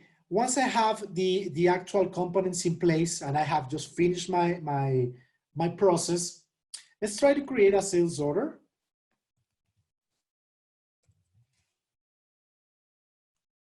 And let's try to create the demand now.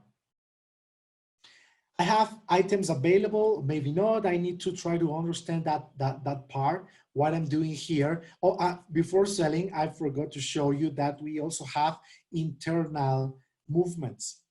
An internal movement is just trying to move items from one bin to another. This is not a shipment, this is not a put away or a picking, but I need to accommodate my items internally between different bins.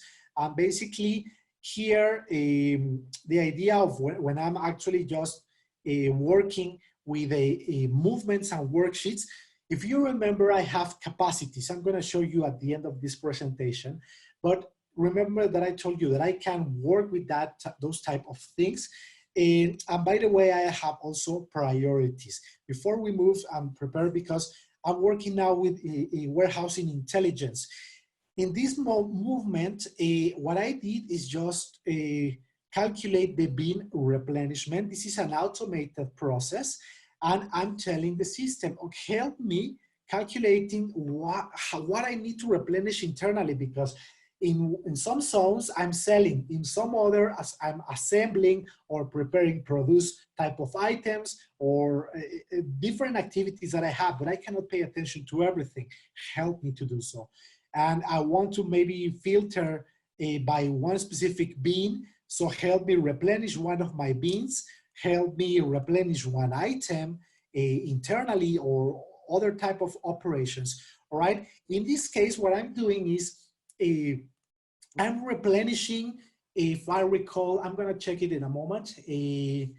Let me explain you. This is suggesting me to move the item kit 003 that we just assembled before and take it out of the assembly out a bin. I have one assembly zone and the assembly out bin code and put it in the pick immediately in the picking zone. Move this item please for me. Let's take a look why this is happening.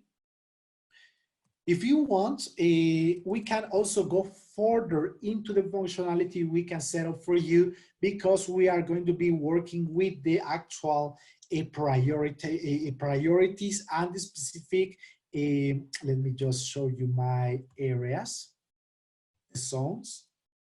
In this warehouse, I have some ranking as well. Let me explain you this field. If you take a look, I have different zones, the bulk, the cross, the pick, the production zone, and some of the zones that you have seen, like the assembly. Okay, you saw that zone before, and currently the zone ranking is 0 for this zone. So this means for me that this zone has no priority for me. For my inventory, in other words, I do not want to have inventory in this actual zone, all right? I just assemble it there, and immediately, once you have finished doing any activity, or this could be also quality control or manufacturing as well, once you have finalized any activity that you do, immediately put your items in another zone. In this example, just for you to show my priorities will be to move my items to the picking zone, all right? So in other words, what I'm doing here is that I want to have all my items ready immediately to be replenished, all right?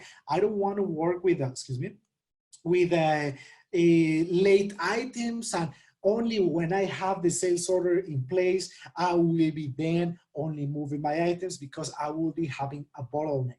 So that's why I normally use this type of engines that will be helping me internally to move everything for me, well, telling me where to move things, right? Because of course I'm a warehouse clerk.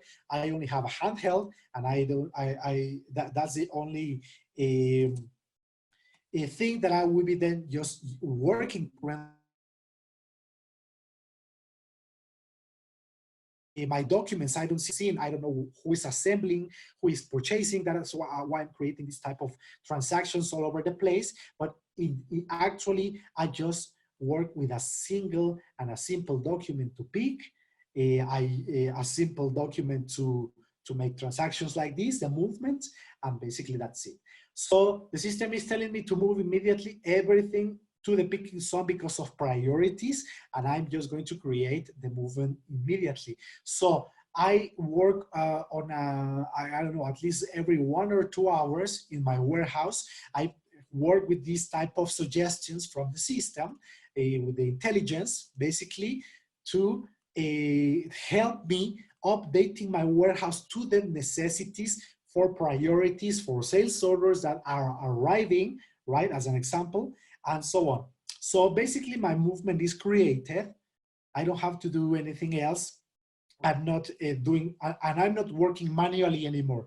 I already show you the manual movements. Now I'm working with automated process where the system told me move from the assembly out bin code and put into the picking zone, pick bin code number 7, my item, because I normally handle, remember, I have fixed bins for some items, or maybe the system is remembering where I normally place this item, but it's not fixed. It's just a suggestion to put it in the pick number, in the bin code number 7, my item. But also I have suggestions to put in different picking bins if I want it. If at the last moment, maybe it's okay because the system, I'm working with the system together. The system is telling me at least take this item out of the assembly.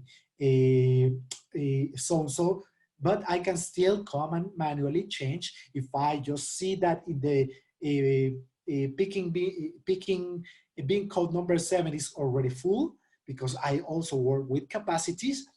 I can manually change it. But remember, the system is now working with capacities and is working also with rankings. So it's telling me to put in the number 7. So I'm just going to register my movement. Okay. So basically that's the idea of the movement, in the internal movement, that either could be manually or could be done with the engines that I have. Very, very, very, very important. So for me, the idea to start working on this type of processes, I want to give you the insight of what you can adapt. Remember, very, very important, this is not mandatory. Everything that I'm showing is not mandatory to have. You don't need to use serial numbers if you don't use them. You don't need to use assembly orders if you don't use it, right? With components, right? So everything that I'm showing is just part of warehousing, and we can adapt all this functionality to what you actually will be using. So basically, if I take a look at my report of the bin contents, once again, and filter, I will be having in the picking zone, let me just filter, you can hear and filter in these reports anything that you want. You want to see a bin, you want to see a location, a zone code, as an example. Basically, well, okay, if you wanted, let's take a review at the picking zone, right? Okay, so here I have all the items that I have moved. Very good. And for me, it's once I have that report generated, I need to, I don't know, you can see this actually on handhelds as well. We also export our reports normally to handhelds. And of course, as an example, we have a Power BI that I was just showing you, where I have my warehouse layouts, and you can do everything and work on real time of all this with all these activities. Just to finalize my process, I'm going to generate a sales order for you to see the finalization of my WMS functionality. And I'm just going to generate a sales order. Whenever we sell, we need to give the possibility to the sales management or to review the actual availability of my inventory. And this is exactly what is going to happen. For those of you who are working with assembly management, if the item is not assembled, you are not going to be able to see if you have the actual item in there is not going to be shown as available. You have, and you will need to do the following. In the location code, I'm going to continue to work with the WMS engineering, with these engineering items. And if I just select my item to be sold, the required quantity is 1, all right? And here it is. So that's fine, but remember that we work with days, remember that? So for me, the item availability is currently 2, and the shipment date, very important now to start working. Or at least start working, if you want to work with WMS, start working with shipment dates. Try to control your dates when you sell, and so we need to start measuring at least this type of processes, right? Very, very important. And with this, we can then continue to work with further type of variables, but I just want to give you insights. If you at least do not have basic organization in your warehouse, we cannot go and implement this process. We would remain with basic warehousing, or at least without bin codes, all right? Meaning that for me, the process will remain the same without actually having the possibility to go further. That's the main problem for me, right? When we work and we start thinking about this great functionality. But anyway, what will you always have, just for you to remember, is availability of your inventory will be there always. If it's basic or advanced, it's not a problem, all right? So for me, when I start to work with WMS, it's only when we can work with organizations where the bins can be attained, all right? So, and that would be the ultimate level of warehousing, where you actually work with the capacity of how to manage timing, manage capacities, because that's more complex, right? And of course, manage your zones and bins. If I just go and show you before we start selling my items that I have just reviewed with BI technology, Jet Reports, or in this case, Power BI, the idea is that you will be actually working, not seeing the actual Business Central. Business Central will be, and handhelds will be only seen by the people who is actually making the actual work on the warehouse. But behind the scene, you will be working with your reports, very, very important. And with this type of layouts, you will be need to see where you have your items. And with this management, you are going to be also working. For instance, if I want to see where is my full gasket Honda, okay, I currently, you can select your areas to see where everything is, or you can look for an item, or look and select the actual bins to start looking for where everything is, right? So here you can see we have in the picking zone the full gasket Honda, right? And well, it's in the picking zone currently, but also from the sales department, they are creating the sales orders, and they are actually also seeing the available inventory that I have, all right? So the item availability is there. If I want to see further information about my inventory, here I need to, if you remember the dates, okay, I have available inventory for Thursday, which is today, of course, and because I have just, of course, assembly by item. All right. Also, you can use forecasts if you want. Okay, to tell to include, because this is not exactly replenishment with a business intelligence. We have Cortana helping you with forecasting, but we also have manual forecast to help you whenever you know, and you can program when you actually have a normal purchases. I'm gonna go show at the end replenishment, where you have a manual forecast. For instance, the assembly program, or in the kitchen, if you on a weekly basis manage your actual preparation of the foods, well, put it in a forecast, and so the salespeople know where everything will be ready. All right. So here I selecting my availability by day, week, month, quarter, or year. All right. Normally I will actually, in order to start selecting by day. What happened when I select and if I don't have availability, what is warehousing and inventory management at the same time gonna do in this example? All right, it's very useful to try to understand that you would need to start assembling more items, and the item availability will be going down below. All right, let me just see another process of conjunctions of warehousing and documents. I'm going to include another item that I want to sell.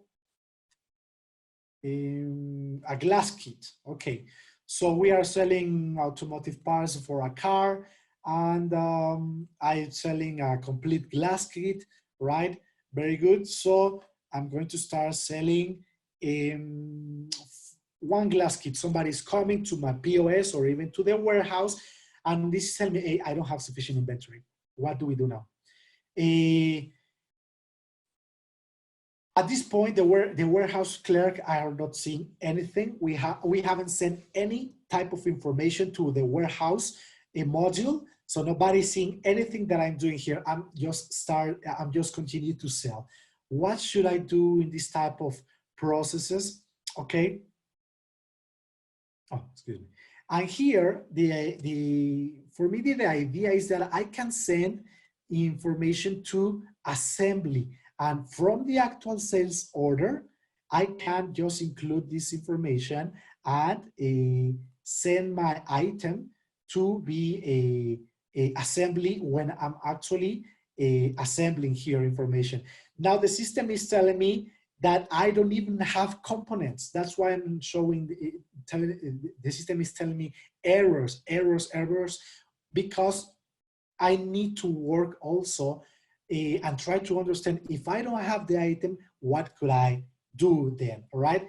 And this is going to give me now some insights about the actual process that I need to perform. Either send it to assemble, but you either don't even have components, okay? Here we will also work with replenishment sometimes, all right? And also, we don't have I have sometimes a request about, hey, I need a function whenever, like in this example, I cannot sell it because I don't have it. You would need to normally work and make a report about something that is wrong, okay? Missing items, just make some notes, okay? So maybe later you can continue to work inventory for glass kit, okay? You can have internally communication, you can work, make some comments to assign some work to other type of work that needs to be performed. You can attach information, and this is for all over the system, right? So basically that's it. Once my sales order was generated, I'm just going to release it. Very well. And here is, so now that everything is done, Once again, I'm just going to forget about the sales operation, inventory availability, or if I need to send information to be assembled or anything. As you can see, everything is connected. That's the idea that I just wanted to show. Coming back to warehousing and to my last activity that I need to do in order to sell my items and attend the demand in the warehouse, I need to prepare as well my shipments. In warehousing, as well, the warehouse clerk needs to open Business Central in his tablet or in a computer, and he's going to start generating a document for shipments because he is going to be loading now trucks. So if it's a multi-site environment, select the specific warehouse, and here the zone code is selected immediately, the ship zone and the bin code from where I'm gonna be taking maybe my items. I'm placing my items to be just shipped, okay? In this example, I have only 2 bins, or this could be areas as well, right? One for trucks and one for vendors that will be coming just, I'm not gonna be loading big quantities of items. Maybe I'm just delivering. This could be a POS, or the shipping area number 2 for POSs, shipping area number 1 for trucks. And so you can now assign anything to any area and to any user. Remember that, right? So basically the whole idea of what I've been doing is that I need to start working on the documents that I will be using, all right? Like in the purchasing process, I might have in different sales orders, transfer orders that I need to send to another warehouses, and you can select the actual sales order one by one, or if you actually work with more, remember that you can as well process and prepare some filters by item, not a batch. Let me show you one example. And here you can filter if maybe, okay, give me all the sales orders, but forget about services, purchase returns, and only give me sales orders, right? And only give me the sales shipments that I can just fulfill. So let's forget about partial, right? And if you click on run, Business Central is going to review all your filters by, oh, very important also, a filter by customer, okay? Very, very important. So filter by customer, filter by type of document, filter by your criteria, by, for instance, you only the ones that you can complete, or even if you can send a partial receipt, okay, just as well check it, all right? So that is the type of functionality that we have. Here we have the sales order that we just need to actually just sell, and the due date that I have to, when I have to complete this is for tomorrow. Why? Because remember that we manage now dates if possible, right? Because we have at least give me 24 hours to fulfill some specific transactions, right? And for the entire warehouse, I have set up 1 day. But also we have for different customers, a different type of days. So you can promise to your customer, some of them are near your warehouse, or some of them are even in another country. So we need to set up that in the system as well. Once I have just done and create my warehouse shipment, I need to start now picking. The picking process is more or less related to the actual process of putting away, but instead we are going to be just making an outbound transactions. I'm going to create a picking bin from the warehouse shipment selection where I have filtered what I want to ship. Everything is here. I'm going to assign it to one user. And as well, in the shipping area, we might have another unit of measure that is from what I have in my stocking or in my assembly department or area in my warehouse. So please set the breakpoint, the filter for the specific zones where I'm gonna be moving my items and generate my picking activity. So somebody can see it in the handheld or in the actual system. So the warehouse clerk, once again, if I take a look at my these squares, when he just review this, he will be only seeing the actual activities that he needs to perform. My picking activity is just shown here with 1, right? And I'm just going to select the picking document to see what I need to do. Okay, from the sales order, somebody else release it to the warehouse, and this is the work that I only see. Okay, so the manager also selected the shipments that he wants to fulfill, and the warehouse clerk, and last but not least, is going to see that he needs to take some items from the picking area, bin code number 7, and put them in the ship number 1 bin in the bin code, and just take one, and with this just register the pick, and with this in the handheld or with the scanners, they have just done it, and with that we could say, okay, I have just picked, everything was moved to the shipping area, where I will be then loading my truck or just providing the item to my customer, maybe. And now the status is completely picked. So all the documents are going to tell you if they, not only if they are released so the warehouse can see it, but internally we have some statuses in the warehouse, and this is telling me that yes, now this is done. So after I have just done it, my shipping, my completely picked status is now is going to allow me to ship now my items. So that's the last part of this transaction where I have just shown all the documents, and I'm just gonna post the shipment.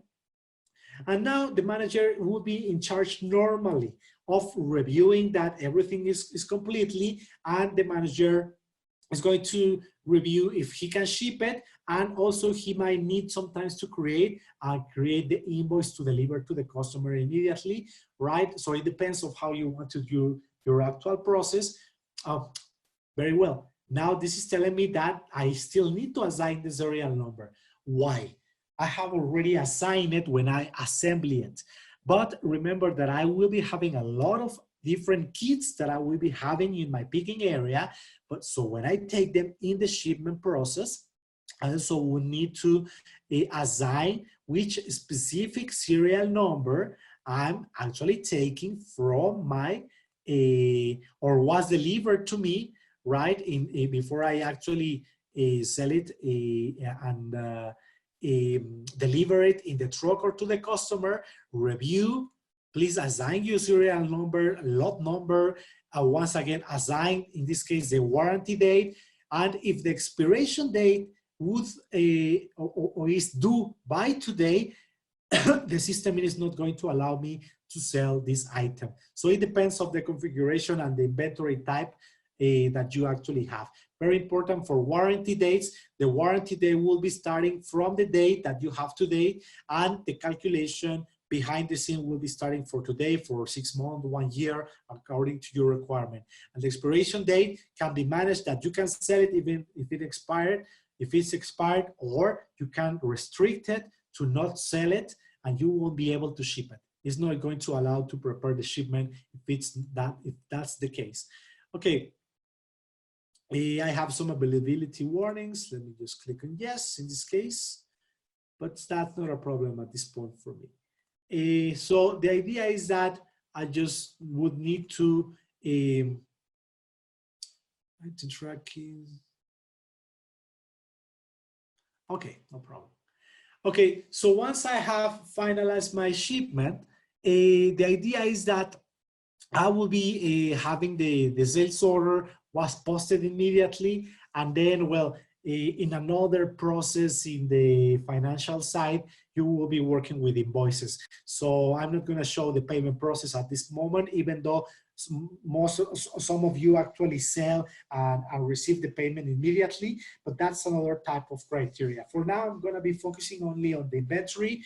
And the last thing that I need to show is that we have replenishment as well in combination with our warehouses. And in order for me to start working on the actual replenishing process, remember that I explained you a little about levels, stock levels, that we could attend the demand, and some other type of statistics that we can generate, right, for replenishing. Also, we have Cortana, remember that part, that is going to help me to review if I need to purchase at some point something. So let me see if I have some Cortana insights for you to see for the first time.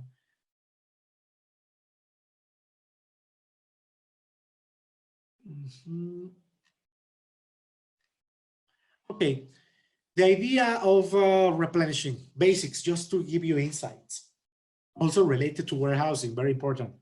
I know this is sometimes in combination with purchasing most of the time, but in warehousing it is important because we need to handle capacities, we need to handle our bins, or even with basic warehousing, we will be seeing this, the forecasting functionality in this case. Remember that sometimes the system told me, hey, you don't have availability in the first previous exercise that we did, all right? So why don't we use business intelligence in order to help me to actually work with this? Okay, so every time I'm going to be creating a purchase order, before the idea of what I'm going to be showing you is to avoid with Cortana Intelligence the previous example where I don't have availability of inventory.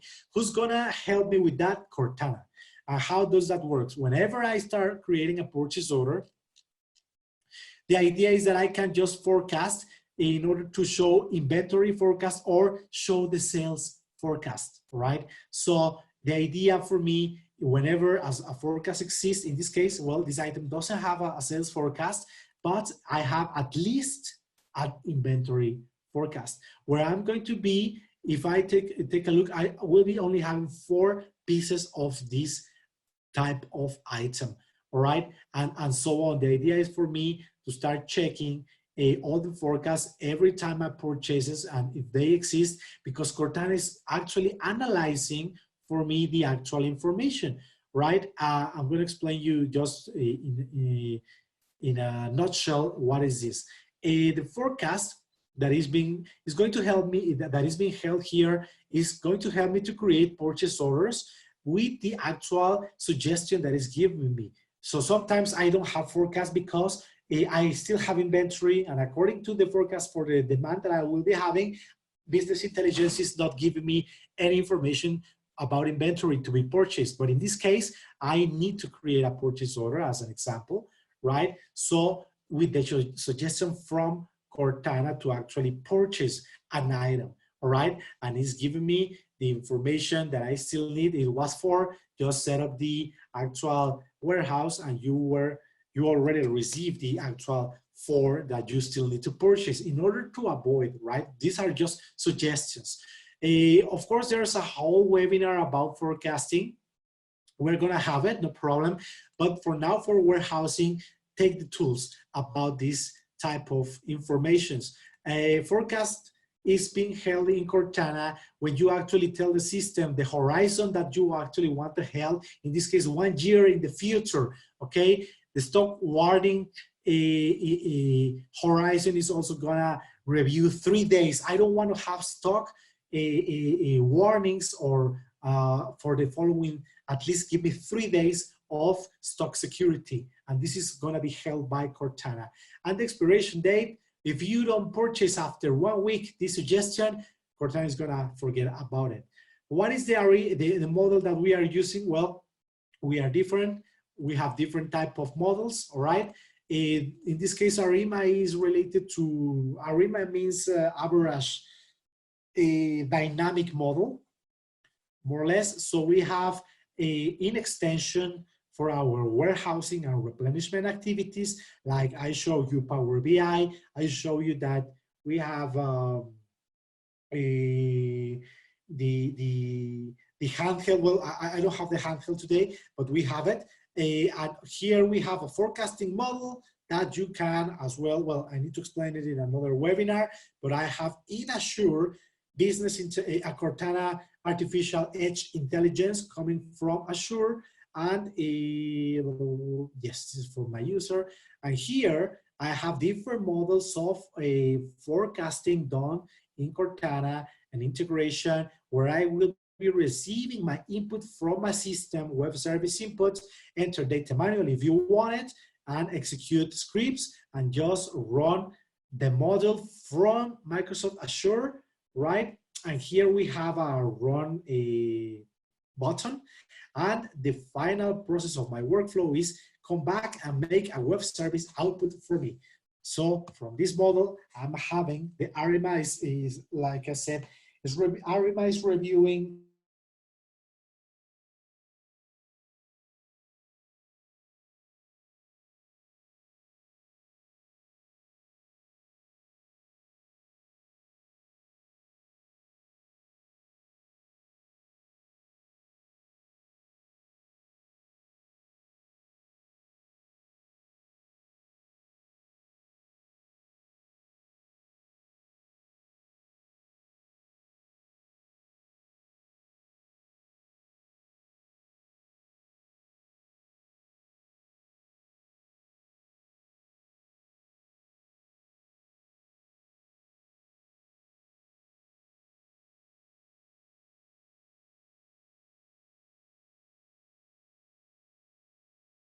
Okay, excuse me, I have a breakdown. Let me just come back.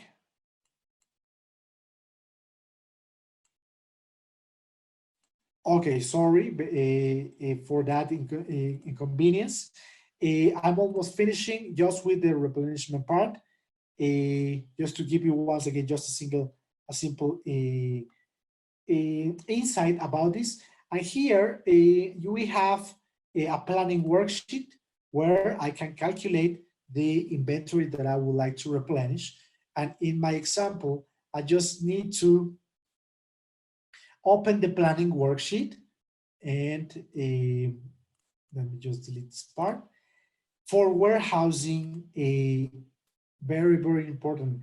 You remember that we have some capacity, some bins, and most importantly, you also need to pay attention to other features, not only your capacities. Every item has reorder quantities, maximum inventory capacities, and so on. These are not only related to the bin capacity, but the item. And then if you need to pay attention on both sides, right? The capacity to of every bin to work, and as well in this example, not only that, but we are going to replenish also for the demand that I might be having for sales orders, because I do not only have my warehouse capacities, but the actual client necessities, right? So I'm going to play just a single round of the replenishment for my warehouse for the following entire month. And basically just to show you that the functionality is here, is also for warehousing. And this is going to be calculating my actual requirements for a, well, you remember that I have a sales order that required to be attended. Well, is here. I need to purchase 100 components because I need to pay attention as well also these messages, right? The starting date is before the work date. Okay, that's not a problem for now. It's just because I'm working on a demo environment. But here, this is telling me to create a new document. You can create, change the quantities to actual purchase orders that you created, reschedule some purchase orders, right? So all of these are affections that your warehouse clerks are going to be having to dealing with if they work with replenishment. They might have changes coming from replenishment because replenishment sees demand, purchasing, and so on. Even you could cancel purchase orders if somebody at the end cancel your sales order. Well, the replenishment process will be also canceled. Here you have your due dates, the starting time, the ending date, and in this case, it's telling me to purchase 100 items. Basically, that's the idea of the actual process of the, this is very basic, right? Remember that I will be preparing another webinar for replenishment, and very good. This was more or less easy, even though there's a lot of things to learn. For just replenishment and just warehousing, we could dedicate 3 to 4 hours to actually go to the entire process, right? But hopefully this has been insightful of what is WMS, what is basic warehousing, what type of third-party softwares you might be using. Remember, everything is in the cloud. You can use mobile, you can use your cell phones to do warehousing now from now on with in the cloud technology. Everything is working out of the box. You will require a single programming code line in order to do all that I have just explained today. So hopefully this has been a good webinar for you. Thank you very much and see you next time. I don't know if you, by the way, have any request or doubt for me, if you want this material, if you have further doubts about the information you have seen today. Otherwise, if you don't have any questions, I will be finishing the session. Let me see.